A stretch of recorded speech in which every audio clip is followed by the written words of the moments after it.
I've never seen Donna perform live. She was brilliant. I mean, without blushing. No, She's your wife, but tell us. I saw it after a long time though, and don't think it's a husband-wife package. You know, Shankar Babu SMS me last week saying that you're an ambassador to Senco, and I am the chairman of the Jewellery Foundation. He said, I want you to be a part of the show. First, I did not exactly know the full thing of the show, and when I came to know that it was his personal invitation and it was a total jewellery forum, I quietly sent him an SMS that can I be excused? I have to leave early morning to Mumbai, but he said, no, you have to come. And it's my personal thing. I am the chairman after a long time and I won't be there for long, so you must come and be a part of this. I don't know when, last time around 9:15 in the evening, I've done a leadership talk. I don't know, Boria, whether you've done it or not, but thank you so much for inviting me. Hope you enjoyed the dance of my wife. And I must tell you, I understood everything what she did. So, as I said, thank you so much for inviting me. Even if it was a husband-wife package, thank goodness for a husband-wife package like that. Having said that, I was having a chat with Mr. Khandelwal before the show. And incredible. I mean, he comes from a small town, Akola, 6-story showroom now. Virendra Sehwag, small town. Somebody crafts it. You crafted it like all of these people craft our jewelry. Tell us about how you craft talent and make them and hone them in a manner that you did. That's why I said to Mr. Sen that Boria must be a part of the show. You just have a look at the way he began. He comes from a cricketing world. He's obsessed with the game. Obviously craftsmanship is a special skill, which I won't be aware of the jewellery side of it, but you saw all those videos at the back. Cricket is also a bit of a craftsmanship. The good thing and the bad thing is in jewellery, if you slightly dent it a bit more, you have the opportunity with the instruments and your skill to bring it back. But all those pictures, if I nicked one outside the off stump, I could not go and tell the umpire that I need to bat again. He would say, just find a way back to the pavilion. Building teams, creating successful setups involves a whole lot of things. And for me, the first and the foremost thing is having the right people on your side. For us, when I started, a lot of my leadership qualities or leadership understandings, or the way I led the team, or way I built a team, came from my first trip to Australia. And I remember going to 1991 to Australia, and I was 18-year-old kid. And in those days, trips to Australia were nerve-wracking because all you saw was pace and bounce, and the likes of Merv Hughes and Craig McDermott and Michael Whitney, not like what you saw Australia today, where Umesh Yadav was actually pushing Warner and Ronshaw on the back foot. So it was a learning experience for me, and I remember the day when I landed in Perth. In those days, traveling to those parts of the world was not as luxurious as it is now. Flights were frequent. We used to travel economy in Indian cricket those days, and it was a long flight to Australia. As I landed in Perth and I was sitting at the hotel lobby trying to get some fresh air, I was invited by one of the legends of the game to go out for dinner. And obviously when I saw him and he asked me that, do you want to have dinner with me? I said, yeah, of course. Even if I didn't want to, I still had to say yes, because I was just a 17-year-old kid and he was one of the champions of the game. So as I walked down that street, and I say this story to everyone because a lot of my leadership skills blossomed because of that experience. And as I walked down that beautiful city of Perth, Perth is a bit different from Kolkata. The longer the day progresses, the more the people you see. Perth is exactly the opposite. After 6 o'clock, the streets would be like an empty road. It's like a curfew in a city of West Bengal.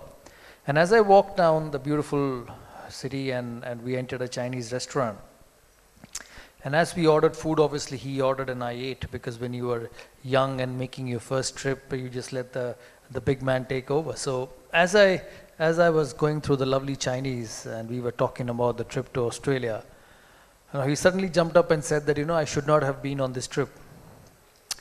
Well, I got a shock. I said, my first trip, and I was looking forward to it, and And here is one of the greats of the game taking me out for dinner.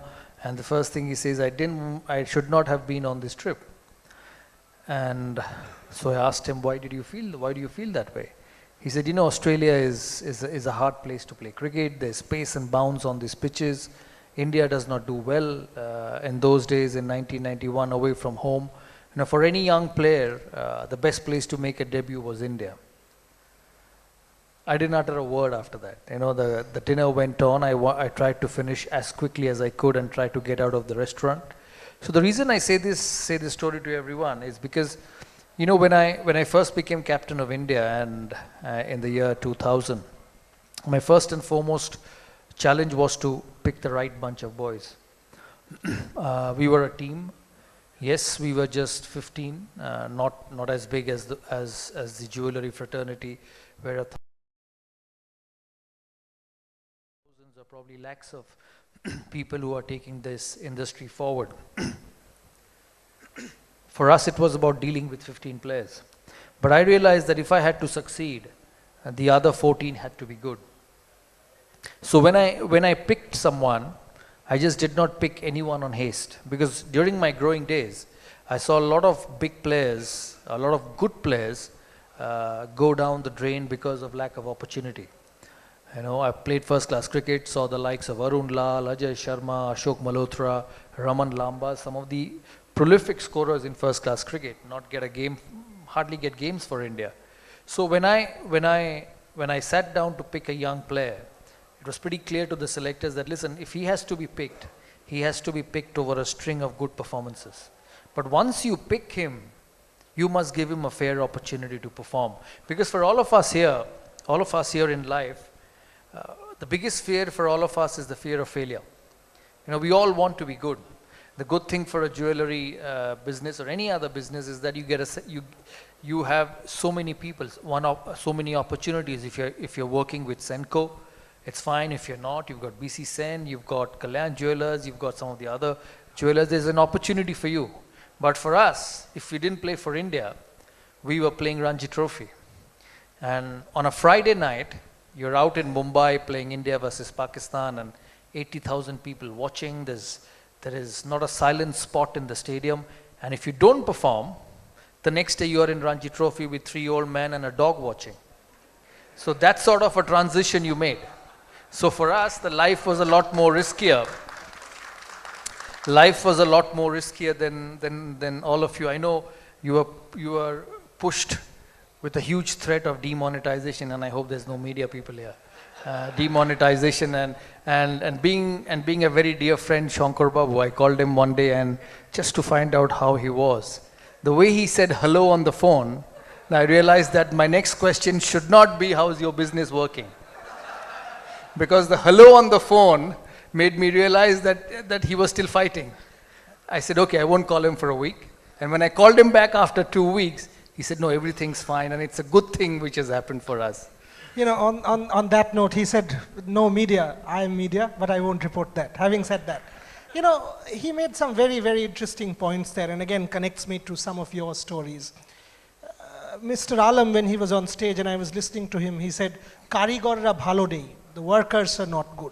It's a chain, from the support staff, to the player, to the captain, from the Ranji Trophy, and finally, when I think Mr. Khandelwal again made that point, that he is dealing with government, he is dealing with bureaucrats, about the GST thing, about the software, and imagine Sourav Ganguly dealing with egos like Tendulkar, egos like Mahendra Singh Dhoni, egos like Sehwag, Harbhajan Singh, etc. Now that for me is the challenge. Indian team goes to Australia in 2004. The BCCI secretary says even before they go that we will lose 0-4. In such circumstances, like you all inspire your workers, your co-mates, how does a Sourav Ganguly inspire a Tendulkar? And I will finish the story. I have written Sachin's autobiography and I can tell you, perhaps there's one person who walked up to Tendulkar in Australia and said, you are not getting runs, I will protect you, I will go ahead of you so that you get a little more time and come to bat tomorrow morning. Ladies and gentlemen, Sourav Ganguly. How do you deal with such egos? You know, as you said about the secretary of the BCCI, he said that the team's going to lose 4-0. Thankfully, he was not traveling with me to Australia, and I did not utter a word with the team before I left for the country because I knew if he would get to know I might not travel to Australia. So as soon as I landed, I took the team to one corner and said, listen, he's BCCI secretary. He's never played a cricket match. So he's never stood between a Brett Lee and a Adam Gilchrist bowling at 90 miles an hour. So he can say what he wants. For us, where we finish, it depends on us, how good we are, and I had a terrific side. As I said, I'll just take a continuation from where I left. When you spoke about egos and talent and karigors in their business, as I said, everyone has talent. It's a responsibility of the leader to let it blossom. Yes, you won't get someone in a team sport or in a team atmosphere, you won't get everyone with the same ability. But that's where a leader comes in. You get the best out of whatever you have. And that's where management skills are so important. I'll tell you, I had various kinds of people in the team. I had someone like Yuvraj Singh at the one end, and then I had Rahul Dravid at the other end. And there were two contrasting personalities. For Yuvraj Singh, the first thing I had to make sure that he was in his hotel room at 9:30 in the evening. He went on to the tour of Kenya, and I still can't forget the day. As we landed at Nairobi for the Champions Trophy in 2001, young, good-looking Yuvraj, 17 years old, and you don't expect a 17-year-old to sit in your room and read Bible. So, as I landed, first thing I did, I made sure I called that security guy. He's a big, tough Kenyan, 6 feet 4 inch. His shoulders would be, or rather his arms would be as big as my shoulder. So I took him to a corner and said, listen, mate, you need to keep an eye on this kid. He said, who is this kid? I said, he's the youngest member of the team and he's a fantastic young player, but he loves life. So you have to keep an eye on him. So he says, what do I do? I said, just make sure that after 9:30 on the day before the game, he is in his room. And if he's not in his room, you please come and tell me, don't tell the manager. Because you and me will go and find him and bring him back, because I need him to perform the next morning. And on the other side, I had someone like Rahul Dravid who was so meticulous that he even planned his breakfast in the morning. If you would ask Rahul Dravid the day before the test, the jam we're leaving at 8 o'clock in the morning, and we meet at the breakfast table at 7:30, what's the plan for the breakfast? He will tell you that I'll first enter the breakfast table. I'll first have a bottle of juice, then I will go to the salads, and then I'll pick an omelette. And before I leave the room and get into the bus, I'll pick my apple. And he will invariably do that. And you had Yuvraj saying, when you know the bus leaves at 8 o'clock in the morning, you just walk past his room and knock his door to make sure he's awake and ready for the bus. So as a leader, you had to deal with different personalities. But you made sure that you got the best out of them by allowing them to find a way to succeed in their own way, because two people won't be different. It won't be similar. And as much as you needed Yuvraj Singh's flair and flamboyance and his natural ability, you needed the solidity of Rahul Dravid to win cricket matches. You mentioned demonetization. I mean, this is an industry which employs 6 crore people. Yes, ladies and gentlemen, you all should be proud. You all employ 6 crore people, and it's valued at 4,80,000 crores is what I'm told. I mean, you can't even put the number of zeros now there. I know why Mr. Sen told me the number with a few less zeros. So now I know what the real figure is. 4,80,000 crores, the value 6 crore people. So imagine the amount of difficulty and the adversity and problems that you all must be facing. I can imagine, Boria, and another reason I'll tell you this is, you saw my wife dancing. In New Year's she needs the jewellery, in Puja she needs the jewellery, in Christmas she needs the jewellery, and on Valentine's Day she needs the jewellery. Forget about her birthday. She wants so many that 1 or 2 dates get missed. So now I know why it is whatever numbers you said is beyond me even pronouncing. Forget about remembering. Is Donna ready from the green room? Because I'm sure she's not listening to this. Otherwise, Sourav is not getting dinner. Somebody was missing out on dinner tomorrow. Anyway, the question was, you were not always leader.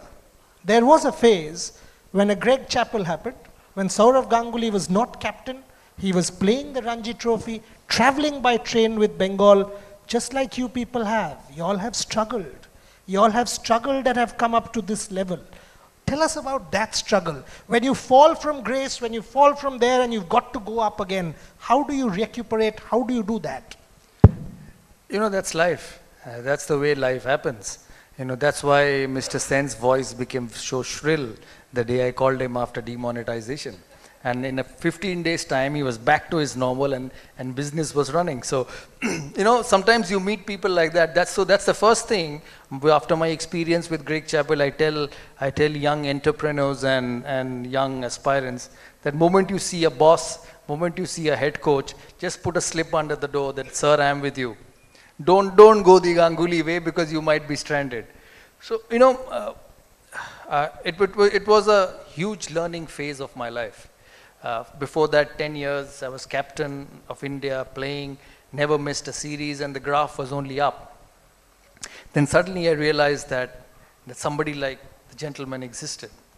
And I was left out of the team for about good 6 months, and I used to feel very dejected, very angry, because the last test match I played in that series, I got 100, and I was captain, and India won the series 2-0. I don't think any captain in world cricket has lost his place after winning series.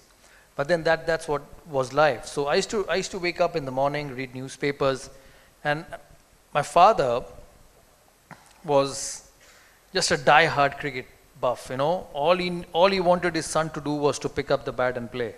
Even when I finished at 40, he said, "You think you could have played for one more year?" I said, "Yeah, I needed a stick though to play for another year." So, he would come and tell me that, listen, he would read the newspapers and he would get upset. Our parents were so emotional. He would come and tell me in the morning that, listen, why do you want to go through this? You've played enough. You've captained India for more than 200 games. You've achieved so much that will always remain with you in your life. Why do you want to go through this? I used to never answer him because, your dads are emotional and you don't want to become soft, talking to them about all this. But finally, one day, I went and told him. I said, listen, I'm just 33 years of age. It was 2005. I had just touched 33. I'm close to 100 test matches for India. I said, there are two options in my life. Either I'm happy with whatever I have achieved and just find a way away, or I find a way back into the team. I told him I know Indian cricket a bit more than you do because I've spent 10 years of my life in that circle, in that atmosphere. I said, when I get to 42, 43, which I'm now, I said, I don't want to sit on one Sunday morning at home when none of you will be around and talk to myself and say, hey, listen, Sourav, when the time was tough, when somebody pushed you out, you did not have the guts and the heart to find a way to come back. I said, I'm going to try. It may happen, it may not happen. Because once you get past a certain age in sport, you could be the best in the world, whether it's the Tendulkars, whether it's the Diego Maradonas, or whether it's the Pete Sampras's, or even Roger Federer a couple of years down the line. It doesn't come back again. I can be a businessman, I can be an administrator, I can be whatever you want to say. But picking that cricket bat and hitting that ball through the offside won't come back again. I said, so I'm going to try. And even if I don't get it, even if I don't get an opportunity to come back, I will not repent 3 years down the line that I did not give everything of mine. I said, for 10 years, the graph was only one way, and it's on the way down. I will see if I can get it back. And trust me, it's a lesson for all of you, and I have learned it through my own cricketing days, that when you're on your own, because I realized that when in 2006, that if I had to get back into the team atmosphere, I had to get back under a coach who was just waiting for a failure. I got picked 4 months down the line, 5 months down the line on the tour to South Africa. And I knew when I walked into Potchefstroom, the first game of the tour, and I shook hands with Greg in the practice area, I could see it in his eyes that 2 failures and I would have been out. I worked so hard because I realized that it was just me and my bat and nothing else. So sometimes in your life, when your back gets to the wall, because all of us, we Indians, wherever we come from, we all want an arm around our shoulder, to push us, to pick us up when the things are down. But I realized over those 3 years, I went on to play 4.5 years after that in 2005 when I got dropped. I realized that sometimes you get the best out of you when you don't have any support. I'll finish that story for you. Sourav Ganguly comes back in South Africa. India had never won in South Africa. the team was all about how do we even draw a test match. And this is not me speaking, this is Greg Chappell speaking, somebody I don't like for several reasons. So no love lost. Greg Chappell talking to me, and I asked him this question, Sourav Ganguly, what was your thought? He said, look, we were in that team meeting in South Africa, and everybody was saying, okay, this is how you stop South Africa, this is how you draw a match, this is what you do. And finally, I said, Sourav, do you want to say something? And all this man said was, why are we only talking and debating and discussing how do we draw a match or how do we escape? Why can't we, for a change, talk about how we beat South Africa? So Greg, in his mind of minds, realized that he had lost a battle. He may have dropped Sourav for a while, but here was somebody who was not only on his way back, the winning mentality had not deserted him. My final question, before I open up the house for questions for 10 minutes. Sourav, Gary Kirsten told me this, and I'm sure it applies to these guys. 6 crore people cannot be friends. I interviewed Gary Kirsten one day after that India-Pakistan semi-final in the 2011 World Cup, and I went up to him and said, what a team you've created. And he said, you think all of these guys are friends? And I'm like, what? He said, look, if you think all of these people in this team are friends, then you're a fool. All I want is when that last catch goes up, whoever is under that ball should just hold that ball for India. Outside, they can go and beat the shit out of each other. I don't care. I'm sure these guys have their differences, their fights, their internal discord, but when it comes to GJF, they are together. Isn't it the same in cricket? That's how you got a team together. Yeah, absolutely. You know, for you, for all of you here, I'm sure you'll all be looking at the balance sheets of each other. And for us, when we were playing sport, if Rahul Dravid got 100 at number 3, it just got me going as well that, you know, listen, if he can do it at number 3, why not I can do it at number 5? And I remember the test match in Headingley. We had won the toss and batted.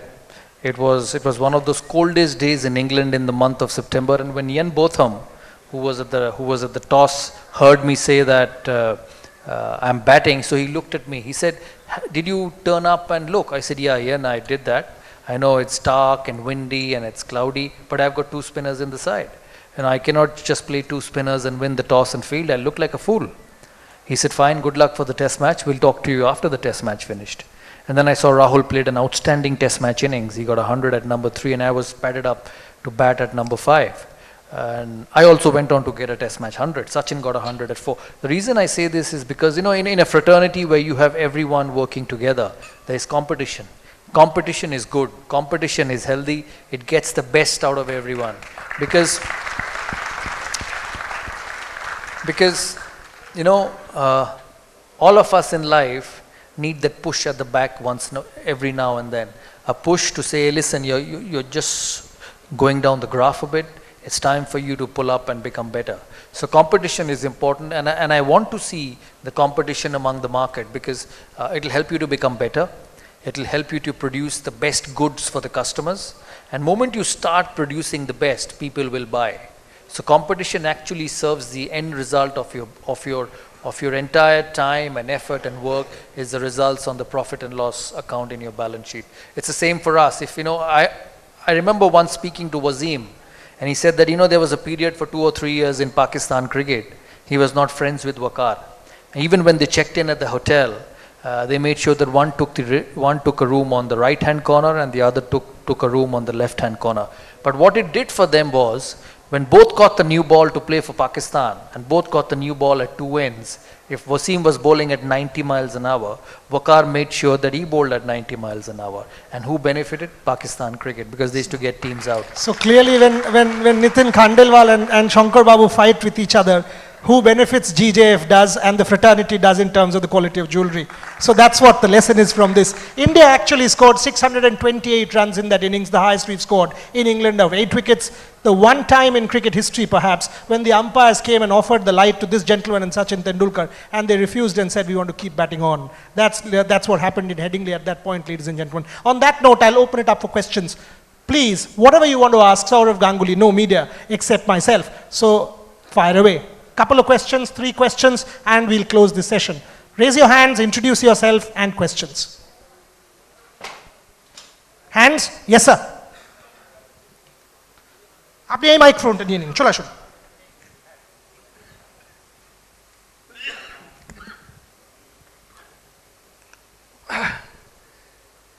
Actually দাদার সঙ্গে আমার একবার ফোনে কথা হয়েছিল যখন উনি world cup final খেলার আগের দিনে ওভার টু এবিপি নিউজ, তখন স্টার নিউজ ছিল, এবিপি নিউজে আগে যে কাজ করতো এই পেছনে আছে স্টার নিউজ। তো আমি দাদাকে কোশ্চেন করেছিলাম যে যদি আপনি ওয়ার্ল্ড কাপটা জিততে পারেন আপনার কেমন মনে হবে। দাদা জিততে পারেনি, পরে জিতেছে, তো সেদিনে কেমন মনে হতো এটা জানার ইচ্ছেটা রয়ে গিয়েছিল। আপনার কি নাম? এস আলম বাংলাদেশ থেকে? না না,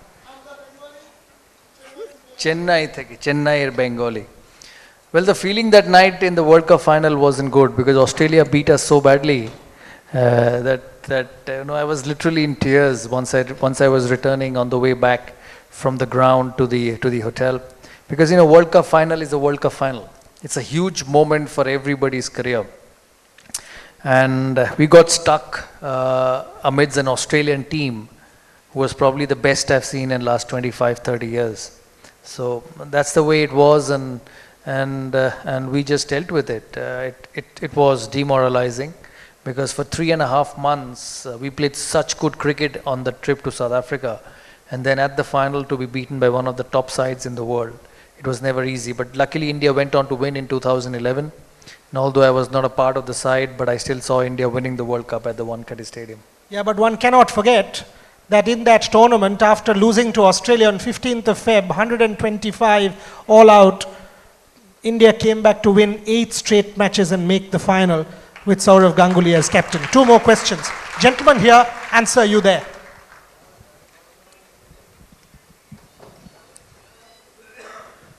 Dear Sourav, which was your best inning in your life other than Dona? Many.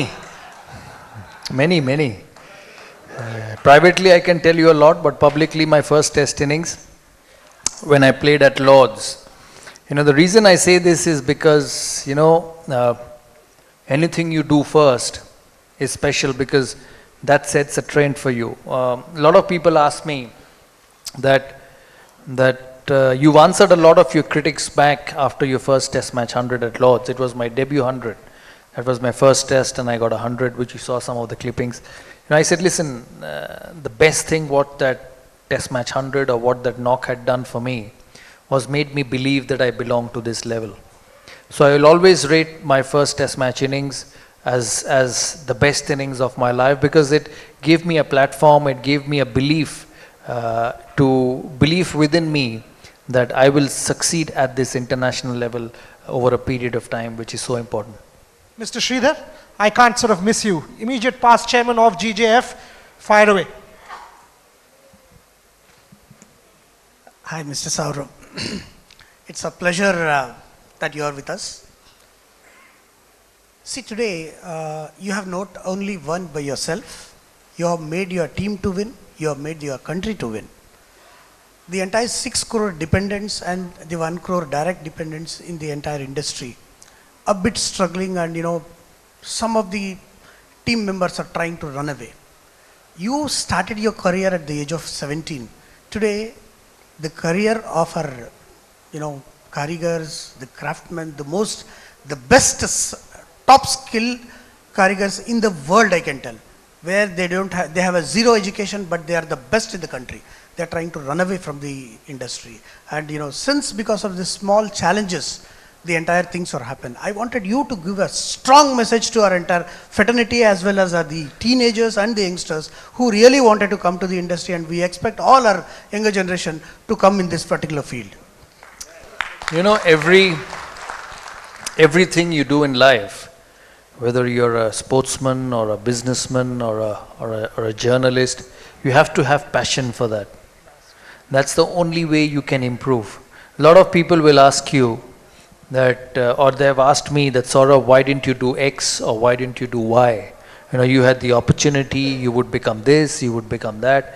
I said, listen, the first question which I need to ask myself, that I am a young man, I'm in my late 30s, early 40s, what will keep me going for the next 30 years of my life? And not only keep me going, but get me to be the best in what I do. And that only comes with your love and passion for the job. As you said, in your industry, there are the karigars who are probably trying to run away. But then even if somebody tries to run away, you'll still find people for whom this job of making jewelry and doing various designs a passion. So for you, it's important to identify those type of workers and bring them back into your system. As I said, that's a very important part of leadership skill, is to identify the people who's going to take you forward. And once you identify them, it's about giving them the atmosphere, the environment to perform. As I said, all of us have insecurities. All of us want to do well in life. All of us want to make sure that the life's secure. And I think that's when a leader comes in and provides that security to a lot of people. So it's a balance which you'll have to strike. It's a balance which you'll have to understand, because you can only understand in your profession. You know, captaincy, they used to say, is about instincts. The best captains in the world did what they felt on that particular moment. You can plan various kind of things. You can do all the team meetings the night before. You can design different plans to get batsmen out, but it's what your mind says at that particular moment wins and loses cricket matches. So for you, it's about identifying the right person, and for them creating an atmosphere where they want to be, creating an environment where they want to succeed, and then taking it from there. I just wanted to tell you, I'm sorry, today the identification is GJF. The identification is GJF, Mr. Nitin Khandelwal. And you know, you pick up, you call him in midnight, 1:30, 2 o'clock, 3 o'clock, next ring he will pick up the call. Boliye, kya kar sakta hu? See, this is the identification. I just wanted to tell this to you. If it comes from your mouth, this is what is the leader and this is what it is. Today we as GJF is, you know, of course in all the organizations there may be some sort of plus and minuses in politics. This is the one single platform where we are all together with the karigars, with the manufacturers, with the retailers, with every single body. The credit goes to the leader, Mr. Nitin Khandelwal. So, and as you are Sourav Ganguly, I mean, you have to award Mr. Nitin Khandelwal in this. And his passion, he comes from a village. Today he is a leader of the entire country for the 6 crore people. And the way he is contributing, you know, for us coming from Bangalore is 1 hour flight. For him travel to Mumbai is about 8-hour train or by road. It's horrible, but still he has not missed one single meeting in the entire his 12-13 years career. See, this is our great leader who was having in front. I mean, this is the kind of people we are looking at. I'm very glad and happy to share. So obviously I wish him all the best. He's your leader and he's on the right direction. So it's important for you to support him and take the industry together. One last question, sir. So there is always a need for giving back in life. What are your views on giving back to society, to a community, or to a sport that you belong to? Yeah. How important is it? It is very important, you know. You want to, as you said, you want to bring back or give the young children a direction in life. You know, as parents we do it, but I think in a professional life it's important. Obviously I'm a part of the Cricket Association of Bengal. I'm the president, which runs the cricket in the state and partly in the country. So I try and give back my experiences and try and get these young players to get going and create careers. But you know, it's also a balance which I have to do, because I'm also still pretty young and I have a life to lead, my professional life, my personal life, and then comes my social life. So from that point of view, for all of us, it's about balancing the right way and then taking a way forward. So it's an individual thing. It's a thing which you want to do, and it's a thing which obviously is embedded in you, and it's how way you want to take it forward.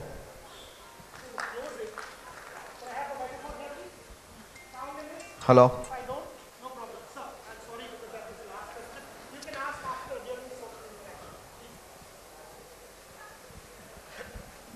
You know, we've had a fabulous evening. Sourav has actually given us a lot to think about. But this is a complete off-cricket conversation. And I was taking a cue from you, sir. Was asking him, "Tumhara legacy ta ki? Tumhara legacy kya hai? What do you want to leave behind?" And he said, "How many years will we play cricket? 10 years, 20 years, 25 years?" You know what? At the end of the day, I will score 7,000, 10,000, 15,000 runs, captain India for a while. But when that last man comes and asks for an autograph, I want to sign that and bring a smile to his face, because if I do, I will be known as a better human being. Ladies and gentlemen, much more the captain, much more the leader, much more than our icon, a gentleman, a father, a husband, and most importantly, a true human being. Please, can we have a standing round of applause for Sourav Ganguly? And thank you, Boria. Thank you.